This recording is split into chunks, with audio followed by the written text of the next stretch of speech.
Jack Tierney. I'm a faculty member at the Institute. I've been here since 1998. Before, I was at Catholic University for many years at Johns Hopkins and UVA. Then I spent 18 years in the government. Not only did I choose this topic because I think it's important, but the loss of France occurred in 1940. That's not the only event that occurred in 1940, I mean, as you well know. It also happens to be the year of my birth. I was born 3 months before France fell. I don't remember it, but I'm here to describe it. But I do remember a little bit about Pearl Harbor. There was some confusion in the living room. Why did I choose this particular topic?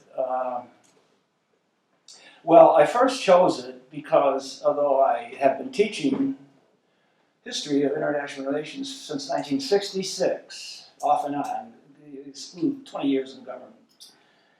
And I consider this to be a very important time. When it occurred, I am told, or I've read, that it was considered to be the most important event of the century. Well, that was by people who were there and who considered it to be personal. I don't think it was probably the most important event of the century, but I think it was in the top 3. I consider the most important event of the century to be June 28th, 1914, when the entire roof caved in on the world. In fact, the loss of France is a direct result of the First World War, because everything is a direct result of the First World War. And America, Russia, Britain, and France, and Germany, and Argentina all had effects through the First World War. Germany lost immediately, France lost 20 years later, and Germany lost 5 years after France. The Soviet Union lost 1991. What if France had won? What if they did the same thing they did in 1914? What if 25 years earlier?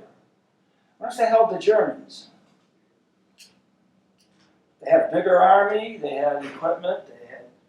I don't believe, and I don't think most people do, that it was a hardware issue. It was a moral issue and a political issue and a sociological issue. Why did the army fail?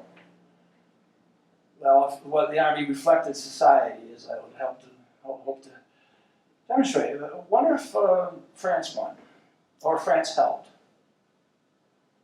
I was looking at the headlines. I was going to show them today, but I didn't feel like doing film. But the headlines blared. Worse, New York Times, Washington Post. I went to the library, looked at them, all headlines for weeks and weeks. It was like the First World War. I used to use headlines and look at the New York Times and so forth. What would have happened if France had held the Nazis? You think the Germans would have invaded the Soviet Union if they couldn't conquer France? You think they would have declared war on the USA? Adolf Hitler, a corporal in the German army, declared war on the 2 superpowers within 6 months. He never touched one of them. And the other one, he got to the outskirts of Moscow, and then it was all hell. He would have done that if he couldn't defeat France? No, I don't believe so. I don't believe it could have been, possibly, that the Second World War would have not occurred if France had held. But it didn't. And why didn't it? There's controversy, of course. What else would there be if a country like France goes down the tubes in 6 weeks, and 25 years earlier, it never went down the tubes in 4 years of the greatest carnage in the history of the world. So how could 20 years later, the same people collapse overnight? I don't know. Oh, I know I do, but it's very mysterious. And at the time, and even to this day, it's like anything else. The Civil War is still being debated.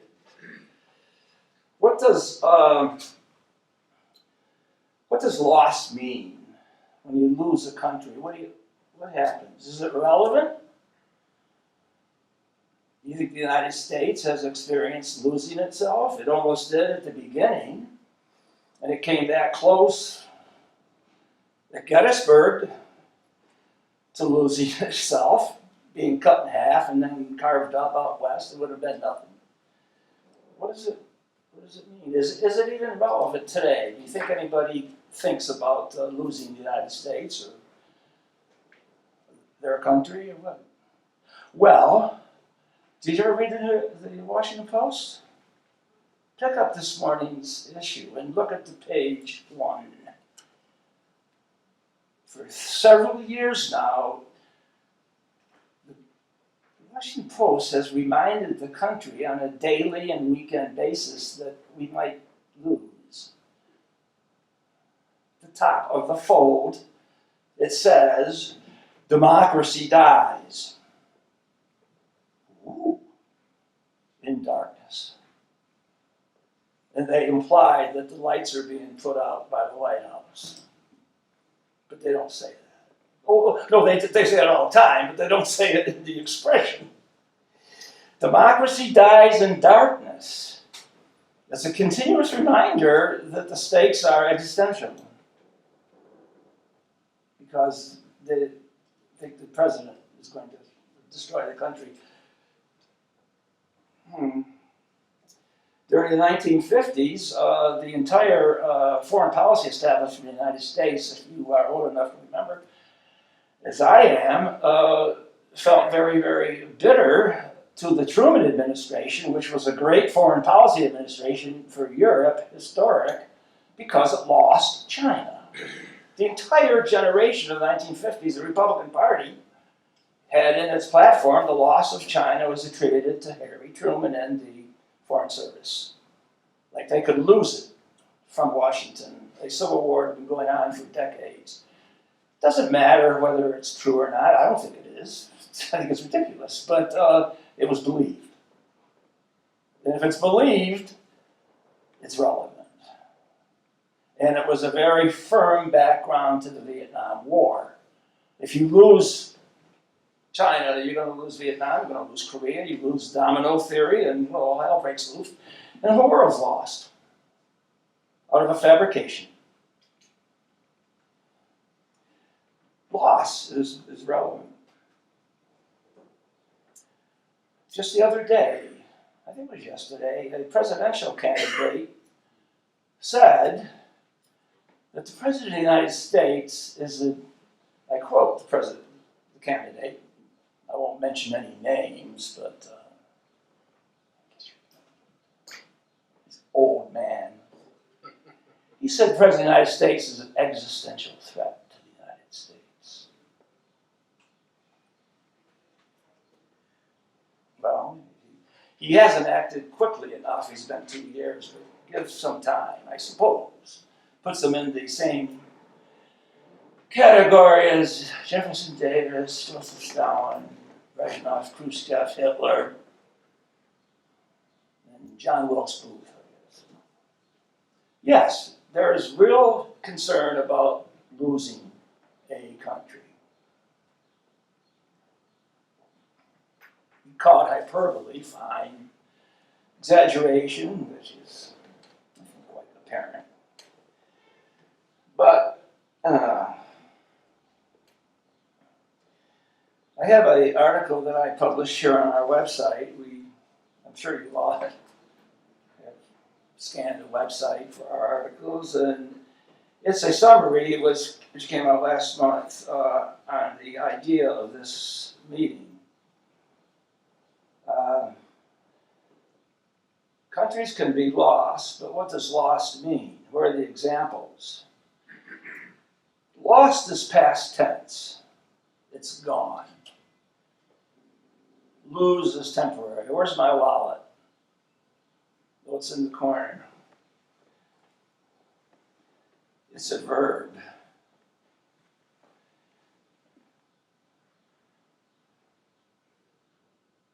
Most countries have won all the battles, but lost the war. It's very characteristic for countries to win all at first and also it was a war. Ask the Confederacy, ask Japan, ask Germany. They all won the battles somehow, somewhere. As late as 1864, it was uncertain as to whether the North would win, and the opposition, George McClellan, had he won, the Confederacy would have won probably. That far deep into it. He was the commander-in-chief of the Union armies at first.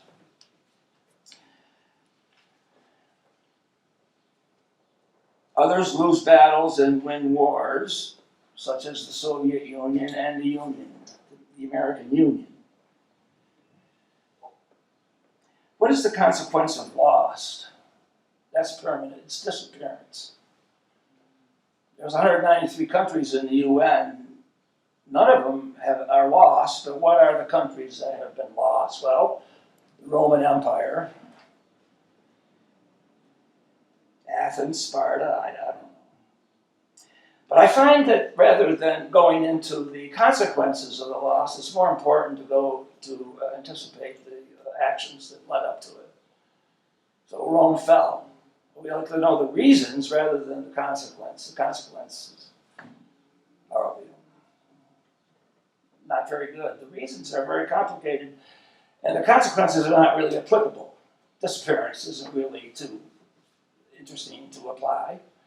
But causation, if there's patterns or if there's any kind of, as Richard said in his opening remarks, history does repeat itself. Thank you, George Santayana.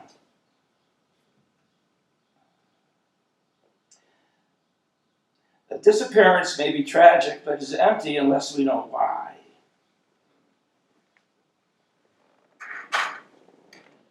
So, anyway,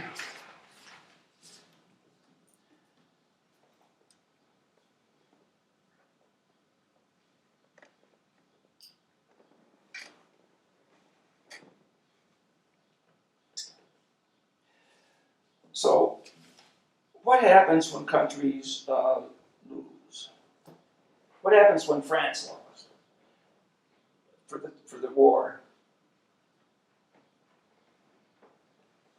Countries don't die natural death like humans and animals. They don't just disappear after 75.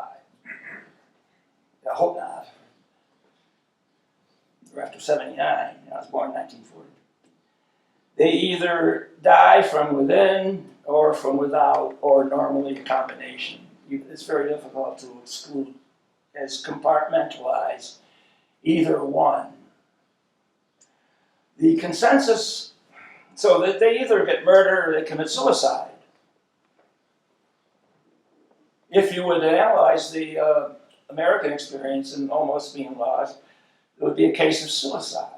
The Civil War is an internal war, it's suicide. Countries lose by suicide. Normally they're murdered, as Marek, who will be coming down shortly, if I finish, and they disappear, but they can rise again, as Poland did. You know, how many times has Poland gone down? Almost all the time. So they're either die from within or die from without, or it's always a combination, or usually is.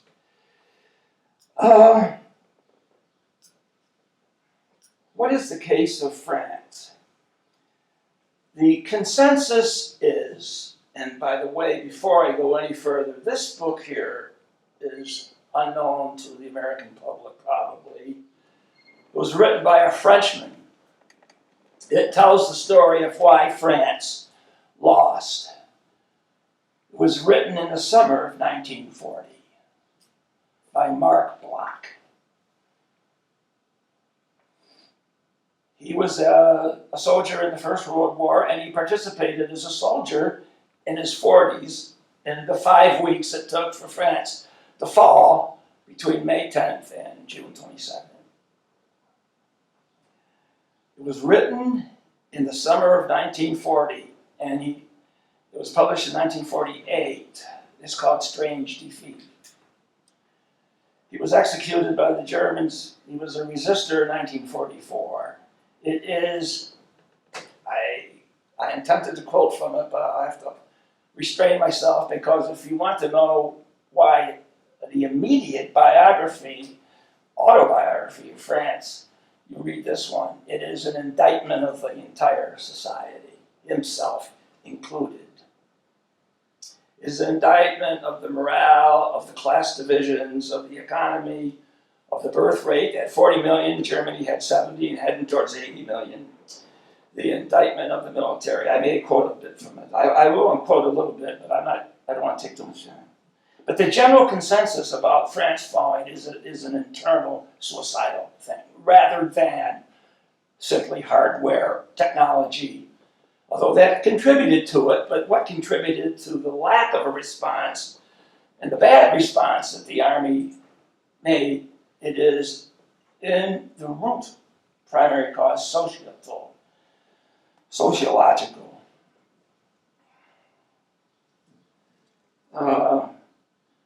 France was used to losing. There was Waterloo, and then France was restored. That's the title of Henry's book, A World Restored.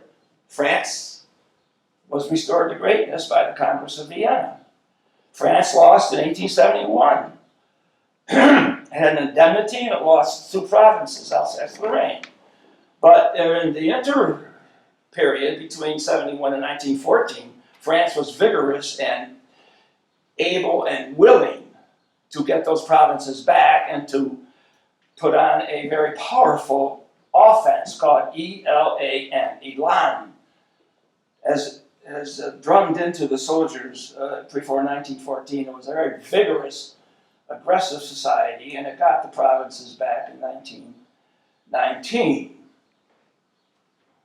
And it was the most powerful country in the world in 1919. Germany was, as you know, maybe from the Versailles Treaty, Germany was prostrate. Down. Yes. It's kind of unusual for a country that powerful and that victorious to go down so fast. It doesn't happen very often. You could say Spain owned Cuba and the Philippines for hundreds of years and lost them in hours in 1998 because Spain was, way past its ability to hold on to these such distant lands in the United States. The United States took the Philippines over in a few hours. And I believe that the Battle of Manila Bay was staged, quite frankly. This is why I read that it was a farce. The Navy surrendered, but didn't want to look bad to the home. And it was staged. I'm not sure, but that's what I read. But it's unusual. Most countries last. I mean, what is this 100 Years' War between France and England? Lasted 116 years. How come it lasted more than one? France fell in 5 weeks. In England, at the same time, Churchill offered to incorporate France and Britain together several times in May and June to have a common citizenship, as he did here at the Iron Curtain speech too, just to save France. They resisted him to it. But he said, after June 22nd, the Battle of France is over, the Battle of Britain is about to begin. Well, the Battle of Britain was an air battle over the skies of the cities. Why didn't Britain surrender? At one time in the Blitz, the air Blitz, on 76 consecutive occasions, the Luftwaffe dropped bombs over London and other cities 76 times in a row at night, with over 50,000 fatalities. It didn't surrender. Where was Francis Churchill? Why did the British hold on during that terrible period, which lasted over a year? How would we like to go through 76 consecutive 9/11s? Well, that's what they did. They had as many as 800 to 1,000 planes over all the English cities at any given night. 800 planes over your city? Stay calm and, what was the expression? Stay calm and carry on.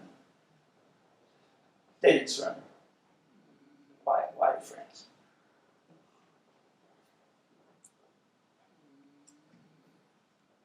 Russia, especially in World War II, 20 million casualties, conservative estimates of the Soviet Union. And the Germans were within eyesight to Moscow. Did the United States surrender after Pearl Harbor? And in Vietnam itself, if I have to say, the Vietnam War began over there in the 1920s with Ho Chi Minh.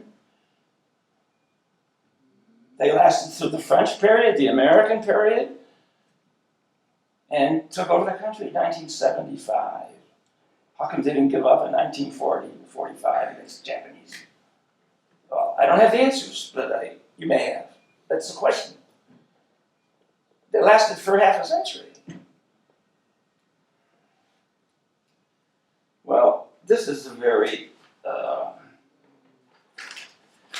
complicated situation, but it is real, and the answer is, again, I believe, internally derived. Let me give you some quotes about some of the great French leaders, just to give you an indication of the beginning of the lack of morale as the war ended, 1918. First World War. These are prophetic. They're all from French officials, the highest officials. Referring to the Treaty of Versailles, which prompted France and just devastated the Germans. The Germans weren't there to negotiate the treaty. Hitler was right, it was a dictated treaty. From January to June 28th, they negotiated the treaty. The Germans were there for the signing. And then they had to take it home. They signed. This is not a peace. It's an armistice for 20 years, 1919. General Ferdinand Foch, F-O-C-H. The leader of the French during the war. He predicted to the year that it was absurd.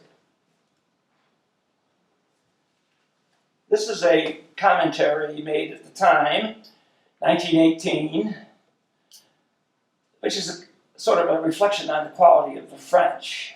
France, victorious, must grow accustomed to being a lesser power than France, vanquished. So be careful of what you have and don't get too carried away with it. You're better off, with a little less and more of a stable balance.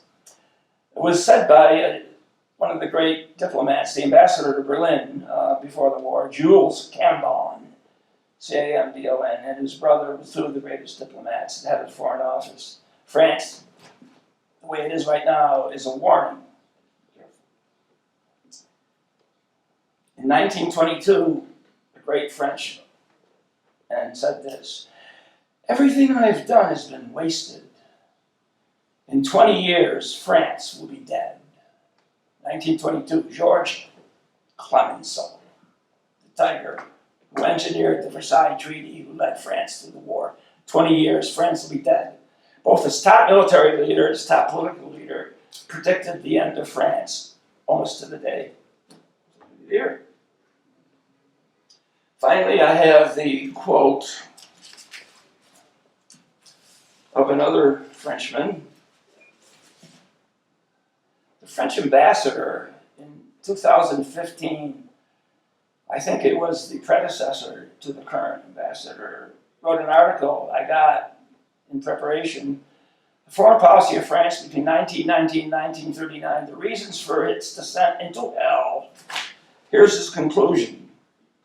The French backbone had been broken between Verdun and Versailles, which highlights the theme I'm bringing up, that the First World War not only devastated the world and turned everybody almost upside down, but it was the core reason for everything, but the core reason for why France victorious fell so quickly, so soon.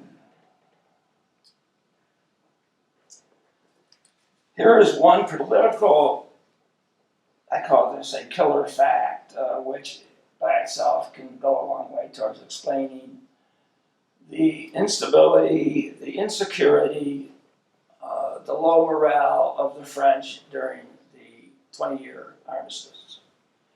During this time period, France experienced 37 governments, 37 changes of government.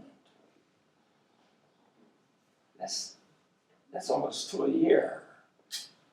But that's political instability for any democracy.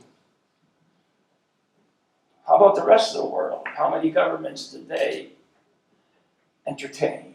The United States entertained 2. The Republicans and Roosevelt, 1920s, 1930s. Everything's divided up into those 2 decades. The 1930s are critical. The 1920s are prelude, just like the band playing before the actors. Germany, 2. Weimar Republic and Nazis. 2 governments.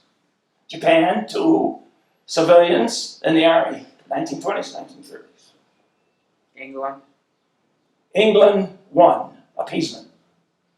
Ramsay MacDonald, Stanley Baldwin, Neville Chamberlain, they all said the same thing.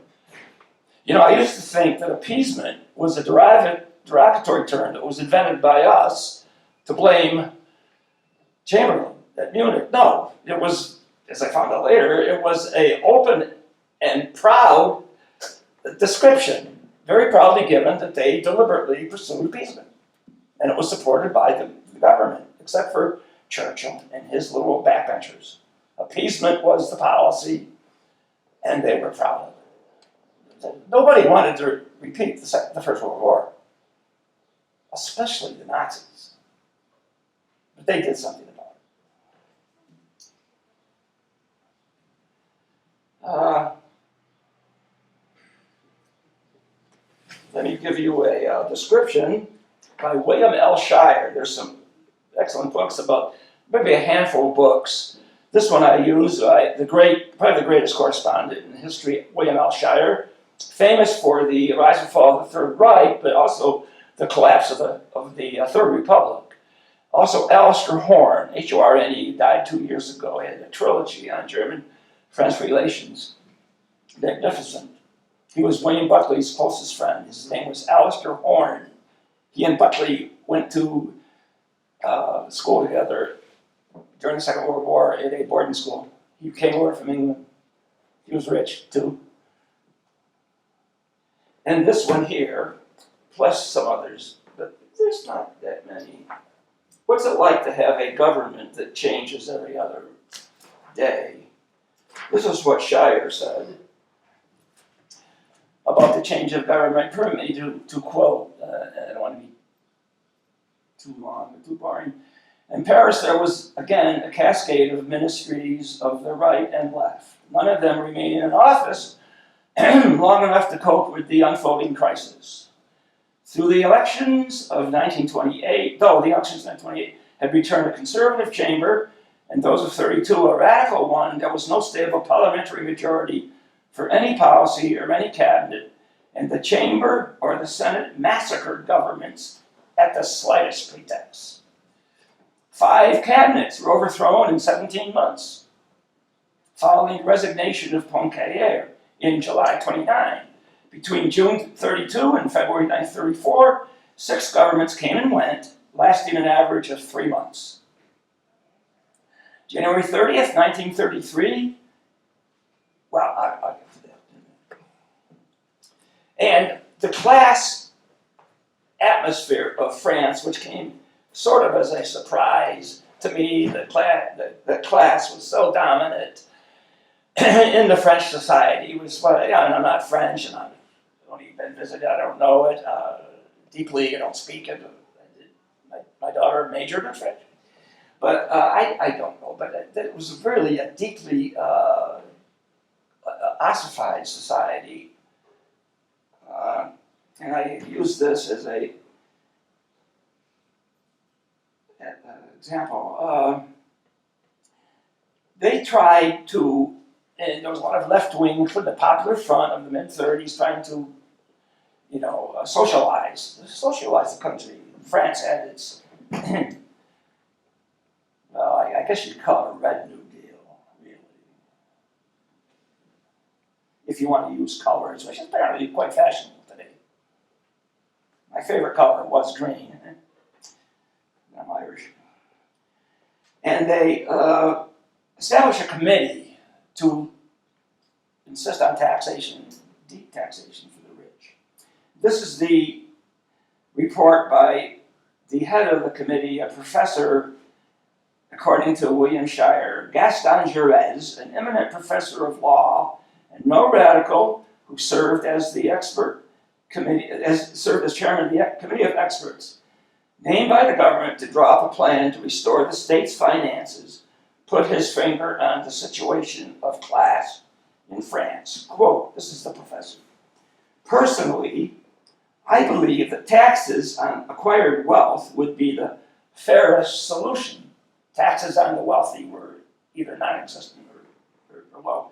But such taxes have met an invincible resistance among the possessors, who are the most powerful.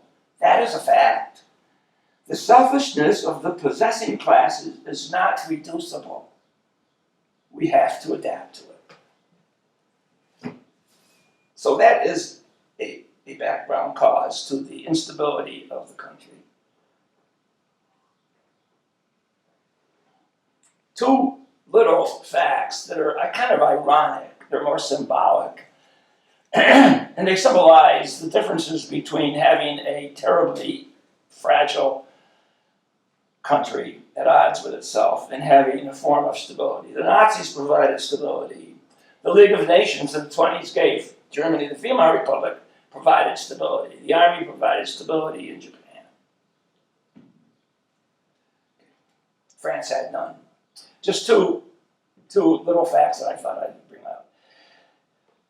Hitler came to power as the chancellor on January 30th, 1933. At that point in time, France had no government. It was in between. France had no government the day Hitler took over. The day the invasion occurred, which was May 10th, 1940, that's when the first day of the Battle of France begun. France had no government. Didn't have any government either then. A couple days later, the government came in. I just use that as characteristic of the situation. Okay, I'm drawing to a close. What I have, about 5 minutes, 10, 1, 2? Dear me. How can you tell about the fall of France in 2 minutes?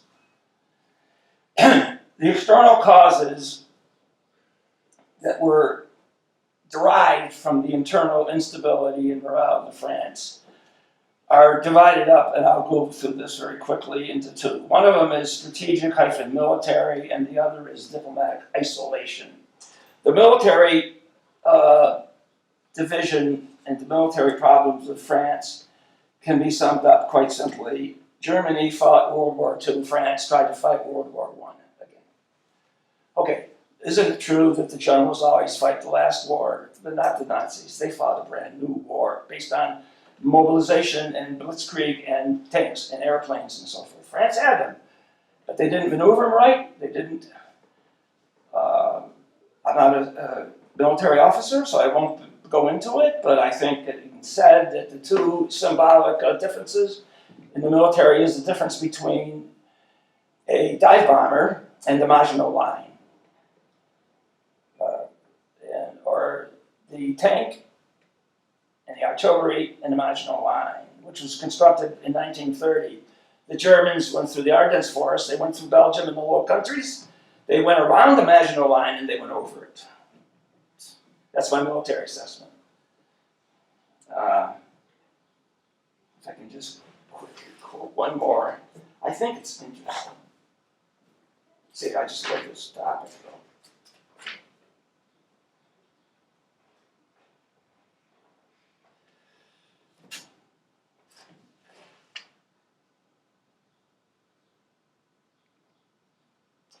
In 1936, another committee examined the French strategic situation against Hitler, and it concluded, despite technological advances made in weapons, the conclusion was, quote, "The committee, which has drawn up the present instructions, does not believe that this technical progress sensibly modifies the essential rules hitherto established in the domain of tactics. Consequently, it believes that the doctrine objectively fixed at the end of the last war, 1918, by the eminent chiefs who had held high commands must remain the charter for the tactical employment of large armies." They pick up where they left off.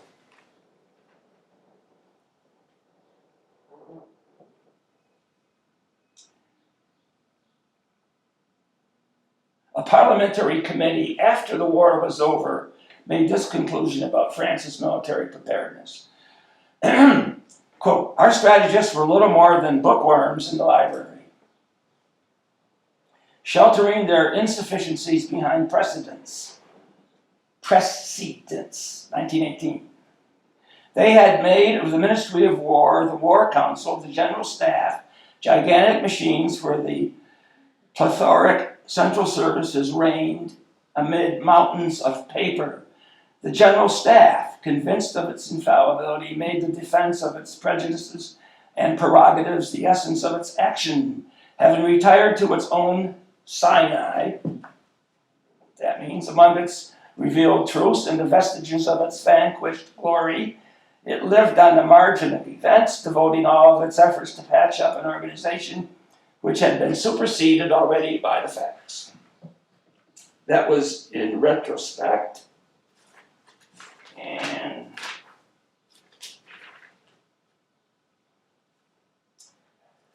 in 1935,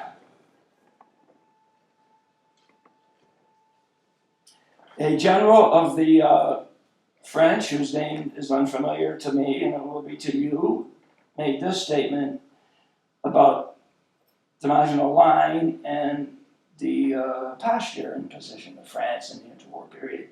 Quote, "How can anyone believe that we are still thinking of the offense when we have spent so many billions to establish a fortified frontier? Should we be mad enough to advance beyond this barrier? I don't know what sort of adventure we could undertake." That's the First World War. Okay. It's a product of the war. It's a product of the mentality of the war. Okay, in conclusion, the diplomatic isolation of the French from 1919 to 39 was simply universal. Even though they inherited the seeds of victory, they inherited the Versailles Treaty. They occupied with Belgium the Ruhr Valley from 1923 to 1930. There's 7 years in occupation of the heartland of Germany. They were still diplomatically isolated. The United States, which won the war, retreated into normalcy with the Republicans in neutrality in the 1930s. The United States was gone as the ally.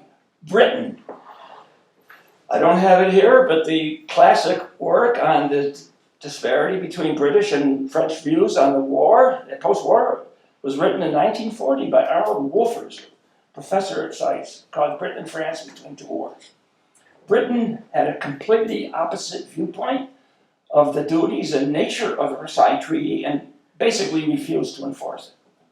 France depended on it.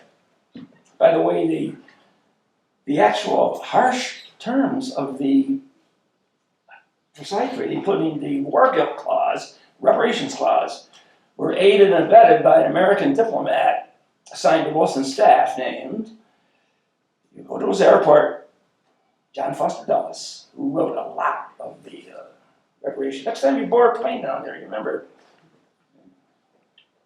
that's where it started.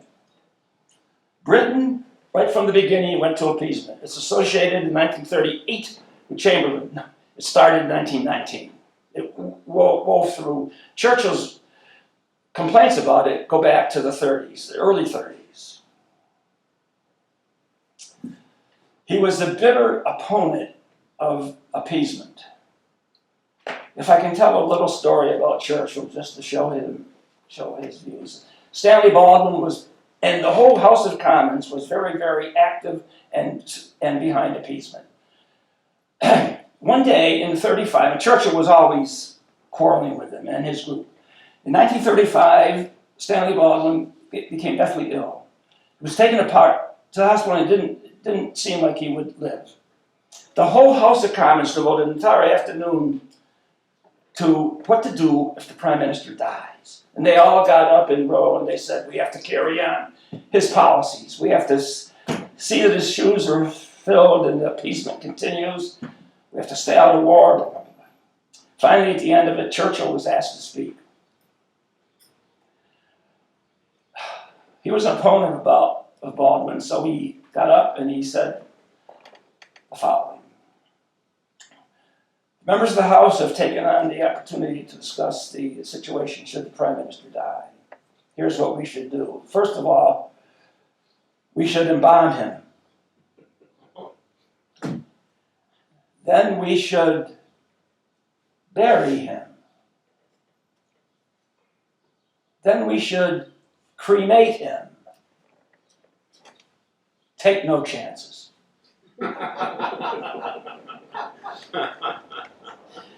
He's pretty funny.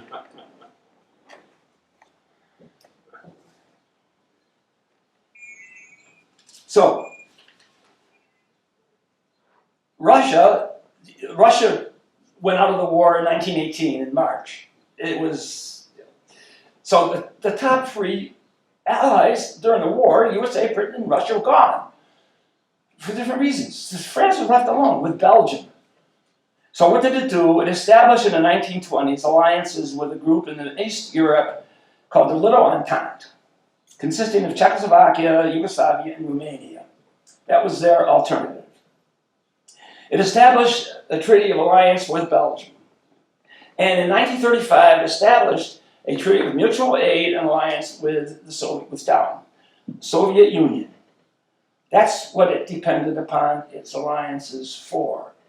Not very healthy, while Britain and America, and even the 1935 treaty with Russia was very heavily qualified.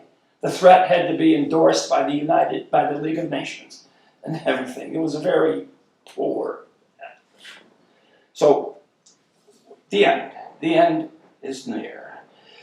The actual end of France came on March 7th, 1936, when the German army crossed the ridge into the Rhineland in direct violation. Of course, Hitler had been violating the treaty before, but only internally. This time he did it by occupying the Rhineland, with instructions for the German army to retreat should they receive any resistance. If a soldier pulled a gun, shot a German soldier, they'd go home. That was the instruction. France did nothing. In 1937, next year, Belgium tore up the Treaty of Alliance with France. It abrogated it. They didn't have Belgium. Now, in 1938 came the union with Austria, called the Anschluss. It's just all downhill. In 1939, the last year of peace, France signed the Munich Agreement. It signed an agreement that it had, because Czechoslovakia was part of the Little Entente. It participated in the dismemberment of the country.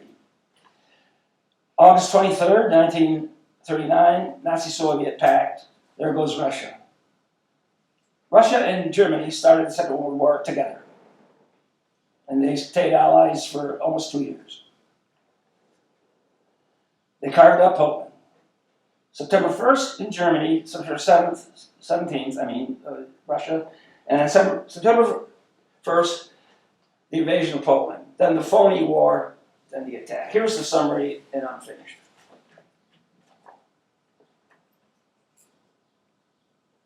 By Bill Shire. This is I use it as a conclusion. It's in the middle of his book. I think it will summarize why France fell. The surrender at Munich further expressed the growing weaknesses of the Third Republic.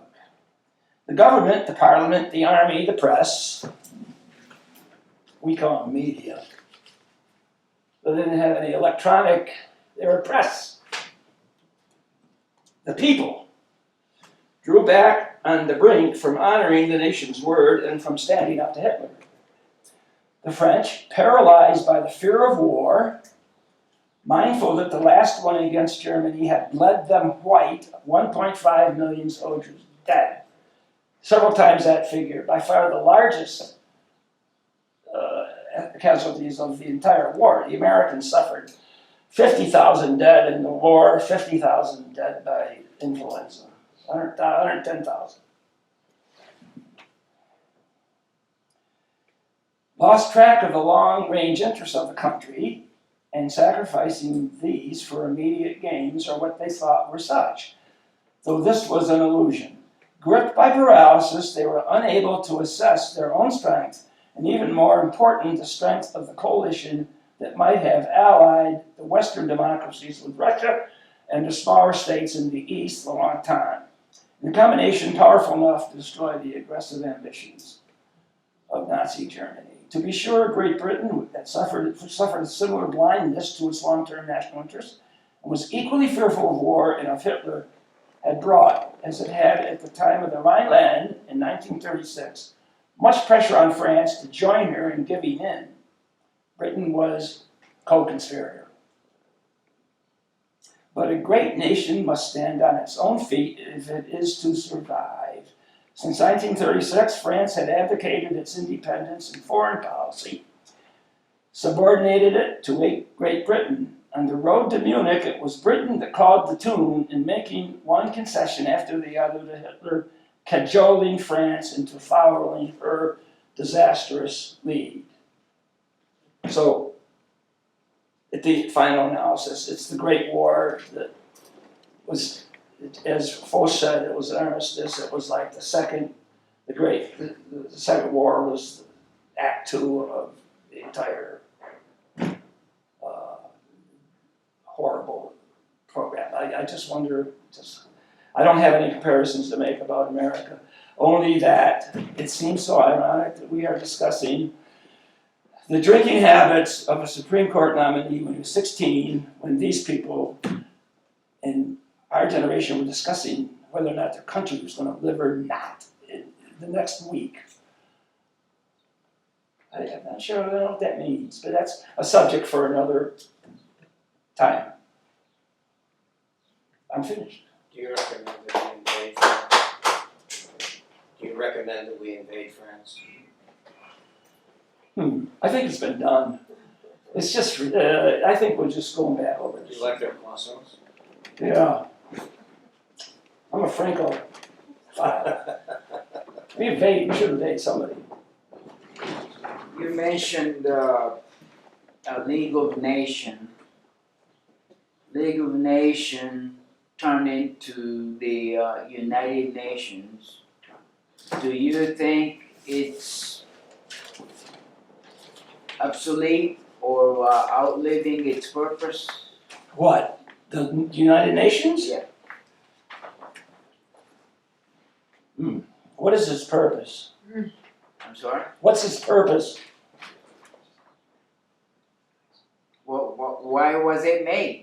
That's my question. If it outlived its purpose, what was it was its... done 1945. So Okay, let's say if its purpose was to end war and unite the countries, its purpose was already dead by the time it started. It's like a stillborn child, born dead. What is its purpose now? It hasn't outlived its purpose since 1946, because it was, its purpose has to be lowered considerably in order to give it some purpose, some kind of, it's been around for 70 years, so it must be serving a whole series of purposes. But I believe if you look at the original expectations Mhm. of it, Mhm. which it was supposed to be like the League, a collective security body, the original theoretical purpose was never allowed to be, was conceived but never born. Does that make sense? In other words, in terms of its theoretical purpose, it's irrelevant. In terms of any lesser purposes, I'm speaking about an organization that has 190 members. Am I going to say anything about it that has any bearing? I don't know. I mean, if it goes tomorrow, I don't care. But I wouldn't advocate it. Yes? So Professor, my take from your speech is that you need to have stability, strong central government, but having allies is very important too. How does that relate to us today in 2018, 2019, going forward for the United States? That's a subject of a whole panel. How does it relate? Well, since 1945, what were your categories? Strong allies? Okay, we have them. What's the other one? Political stability? Political stability, We have it. What else? historical literacy. Historical literacy? We don't have that. We have political stability. I don't care what the pundits say or what the president says. We have political stability. We have 250 years of it. Democracy dies in darkness. I mean, fine. Who's dimming the bulbs? I'm not worried about the democratic future of the country myself. I don't think Russia can do what Stalin couldn't do, or Hitler couldn't do, or Robert Lee couldn't do. But if it so happens that I'm wrong, then I'll admit it. So far, I see no evidence of. In other words, your question basically is the United States like France in 1938? No. Not even close. Is that a good answer? Yeah, so. Well, it's an answer. Yeah. No, I'm not I mean, sure it's good. it sounds very hopeful that that we have more going right now in the United States than, the condition of France between World War I and World War II. But I think learning about the history of France between World War I and World War II lends us to a kind of insurance policy to be aware in case we get too full of ourselves. I think that warning is appropriate. If I was to look back into history and try to find some kind of a comparison that would be valid for the USA in 2019, I'd have to go into the deep thought to find one. Most people that are critics of the state of the country now say it would be 1860. I have an article in the same website called The Second Civil War, which I wrote last couple months ago. But I don't think there's any comparison. I'm not an alarmist. I'm more of a conservative, traditional-oriented mind. I don't see anything on the horizon that would be threatening, that hasn't been overcome many times in the past. But I am sensitive enough to realize that I'm susceptible to being overly wrong. Is that possible to be overly wrong?